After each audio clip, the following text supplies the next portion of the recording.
నా హిందూ యువకుల గురించి ఒక వీడియో. ఏం చేస్తున్నారు మీరు? నైట్ పూట అక్కడిక్కడ కూర్చుంటున్నారు. నైటు 12 గంటలు కానీ 1 గంటలు కానీ 2 గంటలు కానీ 3 గంటలు కానీ పండుకుంటున్నారు. పొద్దుగాల 10 o'clock కానీ 11 o'clock కానీ 12 o'clock కానీ లేస్తున్నారు. మీ ఫ్యామిలీ గురించి ఏం చేస్తలేరు, ధర్మం గురించి ఏం చేస్తలేరు, దేశ సేవ గురించి ఆలోచననే లేదు. మన హిందూ యువకులు ఈ విధంగా తయారైతే మన ఫ్యూచర్ ఏంది? ఇవాళ మేము ఒక స్థాయిలో వచ్చిన తర్వాత కూడా 3 hours నేను నా శరీరానికి నేను ఇస్తా. ఎందుకంటే వచ్చే సమయంలో దేశం గురించి కానీ ధర్మం గురించి కానీ నేను ఎనీ టైం నా ధర్మం గురించి దేశం గురించి వాళ్ళకి కాపాడడానికి నేను ఎనీ టైం రెడీ ఉండడానికి నేను ఇవాళ వ్యాయామం చేస్తున్నా, జిమ్ చేస్తున్నా.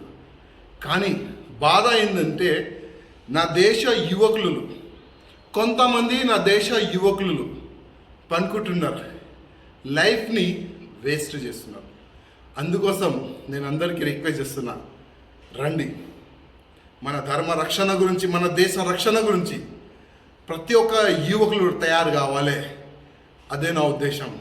లేవండి, పొద్దుగల లేచి మీ శరీరాన్ని ఒక 2 hours ఇవ్వండి.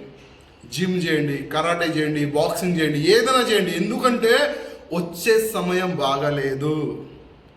వచ్చే సమయం యుద్ధమే. యుద్ధం స్టార్ట్ అయితే కనీసం మీ ఫ్యామిలీని మీరు సేవ్ చేయడానికి, మీ చుట్టుపక్కల ఉన్న కాలనీకి మీరు సేవ్ చేయడానికి మీరు రెడీ ఉండాలి. మీరు ఈ విధంగా మీరు పండుకుంటారు. ఈ దేశ ద్రోహులు వచ్చి మీకు సంపి వెళ్ళిపోతారు. ఇవాళ బయట దేశ ద్రోహులకు మన ఆర్మీ వాళ్ళు చూసుకుంటున్నారు, మన దేశాన్ని కాపాడుకుంటున్నారు. కానీ మన భారతదేశంలో ఉన్న టెర్రరిస్టులు, మన తెలంగాణలో ఉన్న లంజ కొడుకుల్ని వాళ్ళకి ఎవరు కౌంటర్ ఇస్తారు?